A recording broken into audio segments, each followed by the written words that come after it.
What's good in the hood fam? This your boy the Red Hood DJ Styles 410, and we are back with the final installment for season 1 of What If Goku and Broly Were Sent to Earth. Now, you've been rocking me for these last 3 parts, and I'm proud to present to you part 4. So sit back and relax and just enjoy this little audio tale of What If Goku and Broly Were Sent to Earth. We continue back outside of Pilaf's castle with Yamcha smugly looking at both Broly and Goku. He tells them that if they don't give up and back off, he won't be responsible for what happens next.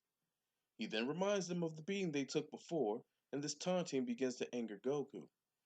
He usually never lets the small things get to him, but this Yamcha character really got under his skin. He didn't like the fact that they both lost to Yamcha, and deep down, Goku knew he could beat him. Yamcha saw the anger of the little kid and boldly tells him once he gives Pilaf his wish, he'll take Bulma for his own, never to be seen again. This disturbs Goku, mostly because he loves being around Bulma. Not in the, oh, I love you so much kind, but more of a best friend love. Goku's mind reverberates with his words and something in him snaps. Meanwhile, Broly, becoming increasingly angry and angrier himself, tells him to walk away before something really bad happens to him. Yamcha is taken aback by this. He already knew that the little twerp was stronger than he looked, but in this instance, he could really feel a bloodlust brewing. He initially thought it was coming from Broly, but no, it was coming from the other one? Goku was standing in front of Bulma, shaking with anger. He's practically trembling, which, Yamcha being Yamcha, thought was fear, but oh, was he wrong. Goku, in a slight growl, says he won't allow him to touch the Dragon Balls, or Bulma. He looks up at Yamcha, who then sees the little boy's eyes start to flash with a slight tinge of yellow. This causes Mai and Shu to look on with fear, but Broly picks up on this and tells Goku to calm down.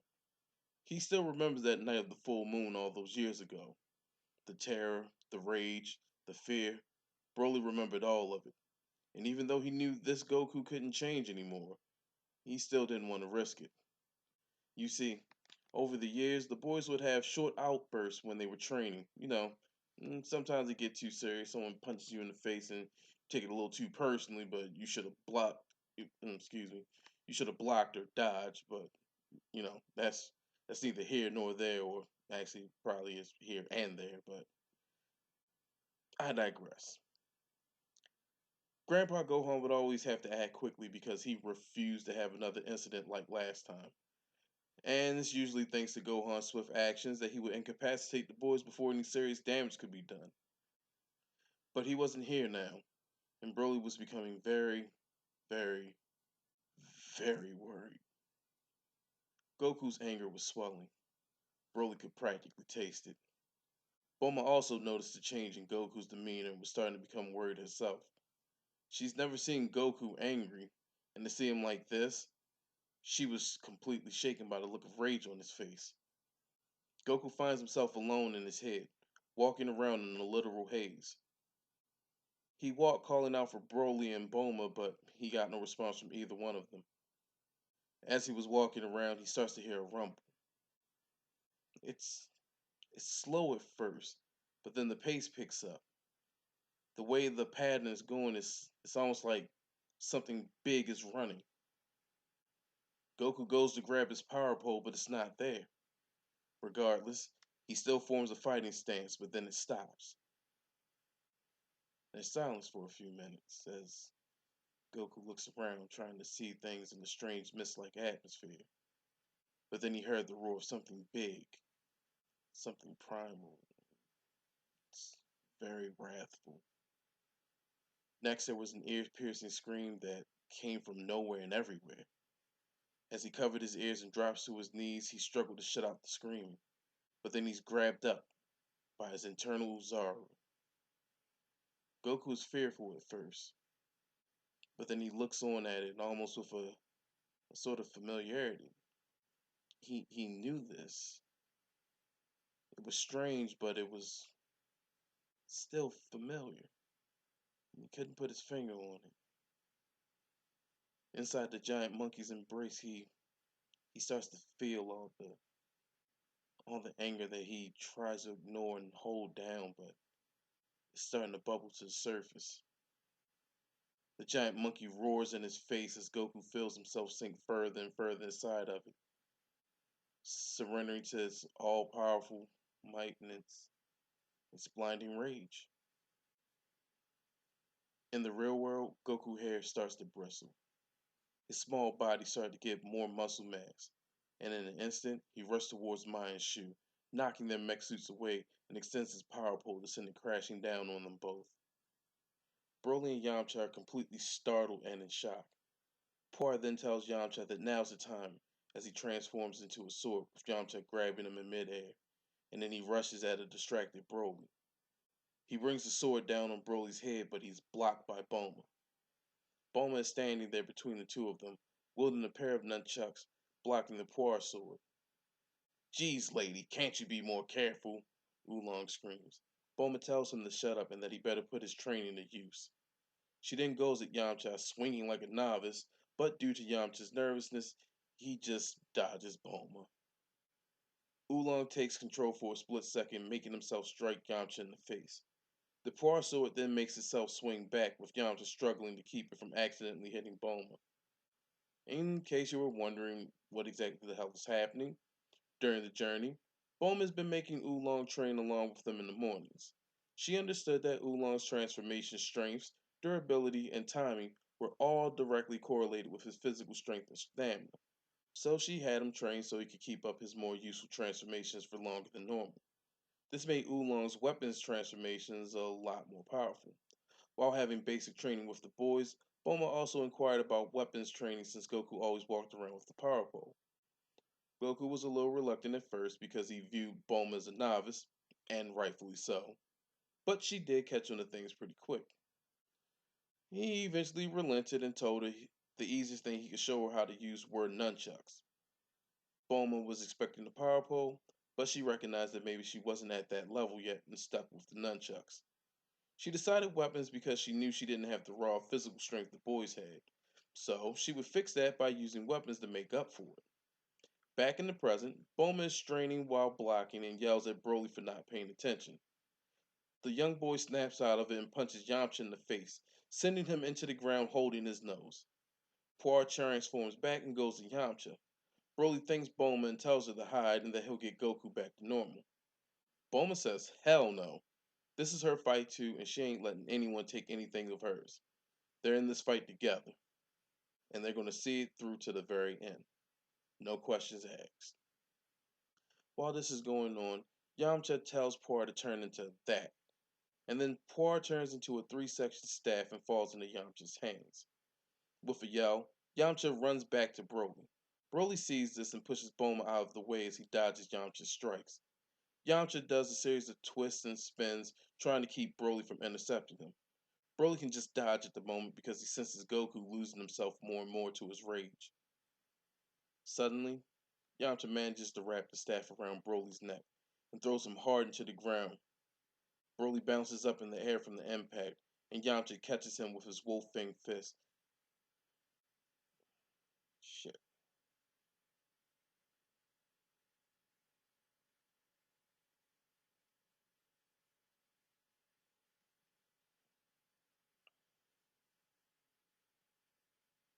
Suddenly, Yamcha manages to wrap the staff around Broly's neck and throws him hard into the ground. As Broly bounces up slightly in the air from the impact, Yamcha catches him with his wolf-fang fist and, for added measure, slams the Puar staff on him again, creating a small hole into the very earth itself.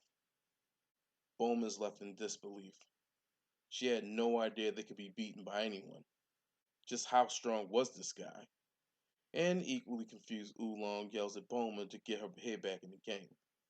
This shocks Bulma back to normal when she tells Oolong to turn into a sword. She then hops on the back of her bike and makes a beeline straight for Yamcha. "Hey you!" Bulma screams. "Get the hell away from him!" And she swipes at Yamcha while still riding. Yamcha is caught completely off guard and nervously dodges Bulma while trying to get himself together. But the more Bulma yells at him, the sloppier he gets as he tries to dodge, until Bulma manages to slash at his leg, causing him to stop and drop to the ground. Meanwhile, back at the plot, Goku is giving Mind Shu more than they could handle. He's easily wailing on the mech suits, creating huge dents in the armor and shaking up the pair greatly. His punches and kicks are a lot stronger than they initially thought, and he's actually starting to rip the suits apart.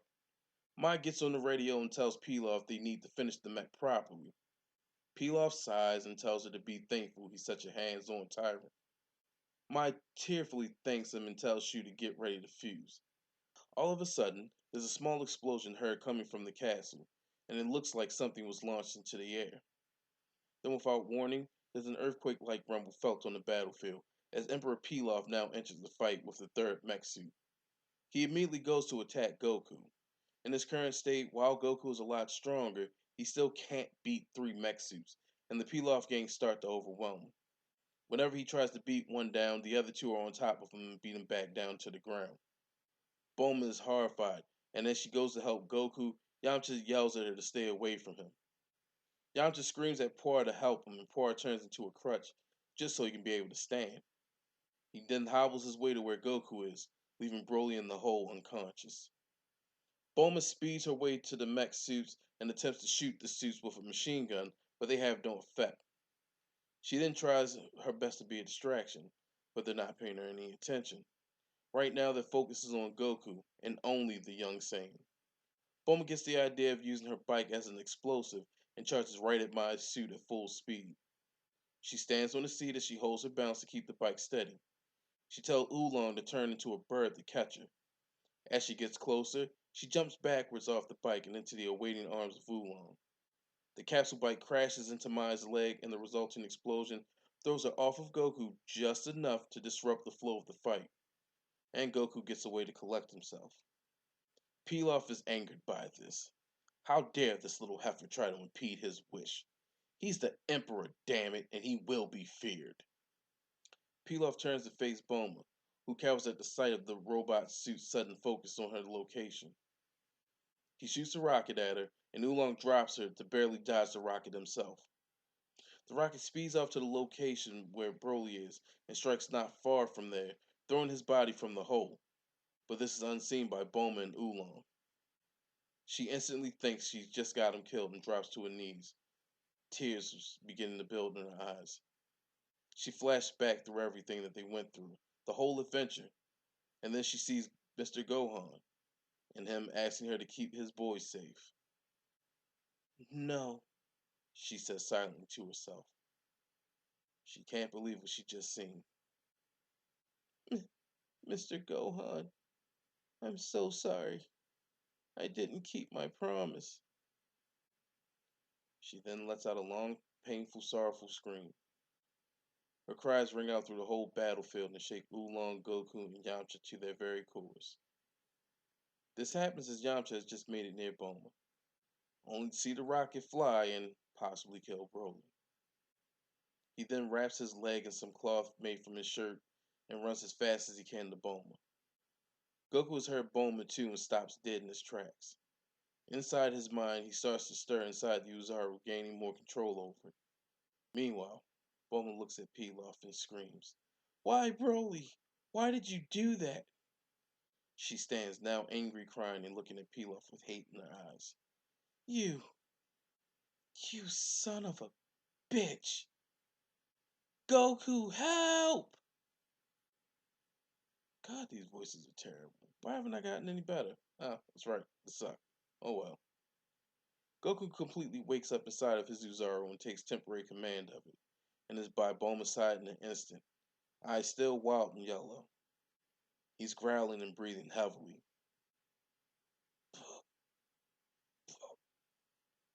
Bulma, where, where is Broly? Bulma looks down and weakly says, "He's dead, Goku."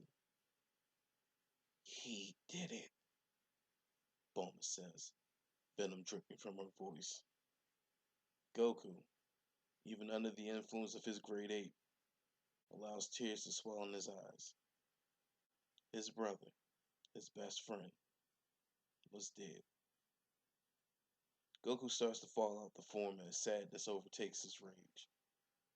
His spirit is completely broken. The little boy can't handle the sudden sadness that has swallowed him. He begins to completely fall out of his wrath state, and all of the damage associated with it catches up to him, and he starts to fall unconscious, scaring the living hell out of Bone. He's hurt very badly and can hardly breathe. Bulma shakes him and tells him to stand, crying more and more as she does so. Pilaf looks on at this and smugly smiles. I think it's time that I finally end you fools once and for all. My shoe, do the thing, he commands them.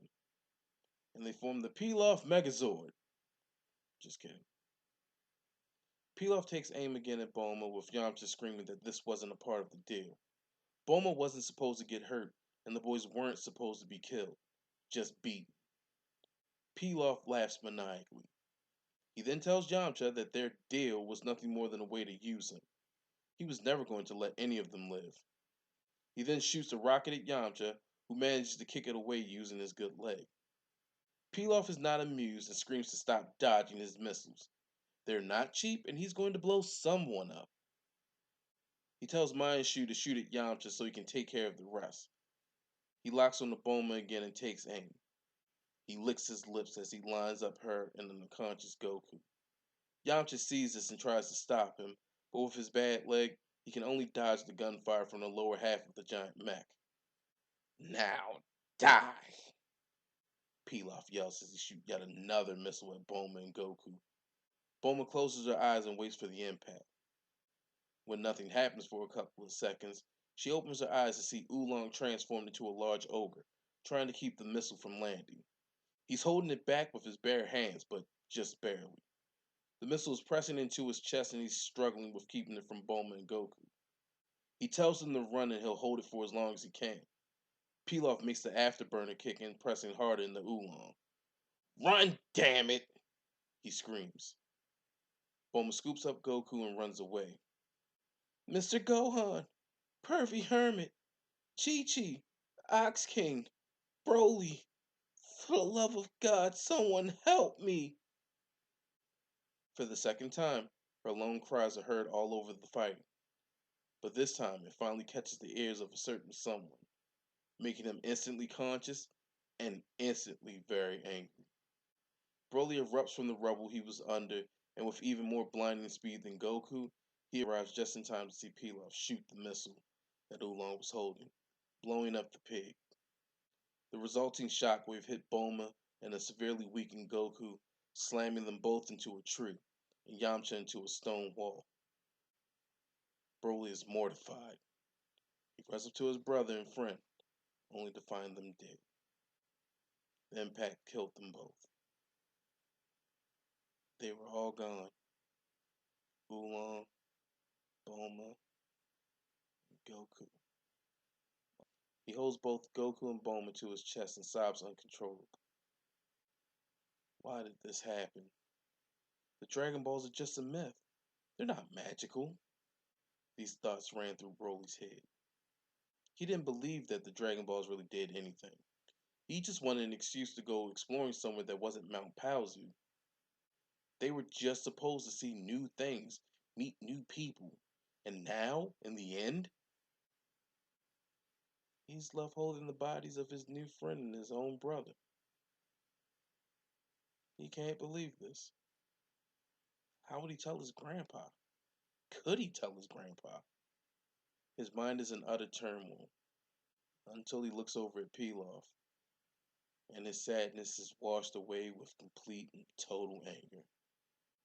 He starts to stand and there's a spark of green around him, only more vibrant and violent than his brother's.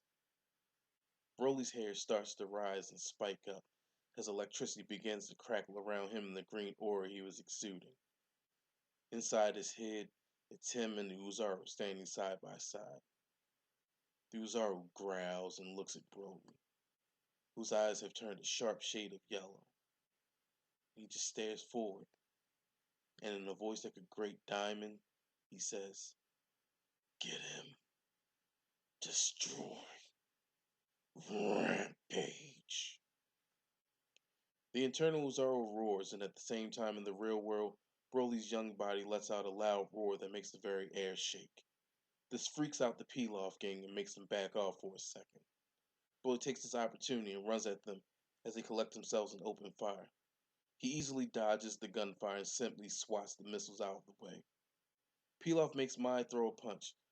Broly sidesteps and runs up the arm to kick Pilaf's portion of the robot. He growls and does his best to rip off an arm of the robot, but he's swatted away by the other. Broly angrily yells and runs back at them and delivers several heavy blows to the mech as it begins to smoke. Inside the machine, red lights and alarms are blaring, and Pilaf says they need to retreat to the castle. The suit tries to take off, but Broly's on top of them, and with a single punch, he knocks them back down to the ground to continue his assault. When going to rip off another gun, Shu starts to jest and the robot takes off and heads for the castle as fast as it can. Broly angrily stomps around on the ground and roars in rage. It's here he feels something inside of him struggling to get out. As he continues to shout, a large swelling green energy beam is shot out of his mouth and clips the mech suit, making it crash, and the rest of the beam obliterates the castle in its entirety. The key released by Broly is felt all over the planet. On a small island, in a cabin in Mount Paozu, somewhere in the mountains to the south, an underground lab, an auspicious lookout tower, and other places where people are key sensitive. This giant expenditure of energy causes Broly to lose consciousness, like his brother, and he drops to the ground. Days later, Broly awakens in a cave and is heavily bandaged. He calls out for his grandpa, but the person who approaches him isn't Son Gohan. It's Yamcha. He walks in and says that it's good he's finally awake. He tells him that he was waiting for him to wake up soon. Broly angrily asks him where they are, and Yamcha tells him to calm down. They're not enemies anymore. This leads the young Saiyan to ask why should he believe him, and Yamcha tells him he'll find out if he follows him. Broly reluctantly follows, and soon they're in a clearing where there are three graves. Broly's eyes swell up while staring at the graves. He remembers everything. And now the heartbroken little boy cries again. Yamcha somberly tells him that this wasn't supposed to happen, and explains to him how Pilaf double-crossed him. But Broly doesn't care. They're gone, and that's that. He looks over at Yamcha with disdain and says, now he has to be the one to tell his grandfather his grandson is dead, and he has no way of telling Bulma's family what happened to him, but he'll figure it out somehow. Yamcha at first looks at him with great shame in his eyes, but continues to look Broly in his own eyes and says, I know that a lot of this is my fault. I let Pilaf trick me, and I cost us both someone special. But I do know a way we can bring them back. Broly looks at him. How? Yamcha removes a small tarp and there are 7 Dragon Balls. He tells Broly he found the last one after he searched the rubble of the castle while treasure hunting and head hunting for the Pilaf gang, but they had fled long before anyone regained consciousness.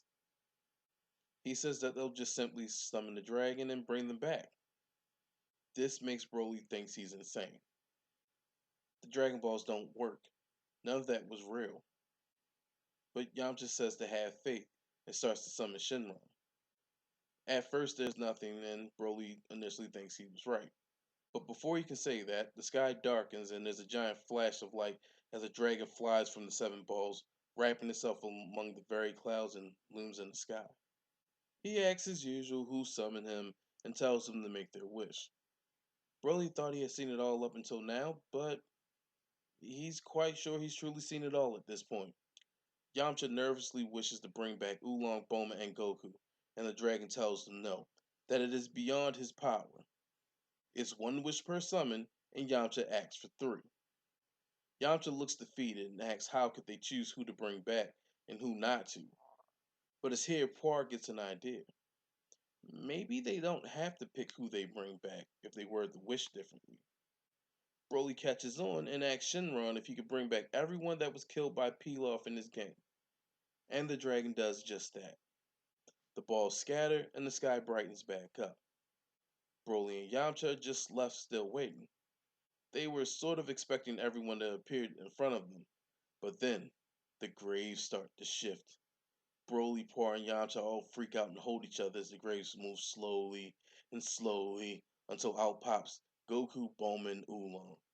The three are confused and ask why the hell were they buried, and the crying Broly and Goku hug them all. Later on, after being made aware of everything, Bulma takes it all in about her dying and becoming mad that she never got to see the dragon. Goku's a little overwhelmed at hearing about his own death, and Oolong he does not want to hear about himself blowing up. Yamcha says that it was a shame that he missed out on his wish to be rid of his fear of women, and Bulma laments about not getting her boyfriend or strawberry wish. But, like in canon, they realize that maybe they should date, blah blah blah, only this time Goku is slightly annoyed at this. Go figure. The next day, Bulma gives the boys some capsules and tells them that one of the capsules has a tracker that would be able to lead back to her home if she was ever lost. Broly asks why she's giving it to them, and she answers so that they can find her place when they're done training with Roshi.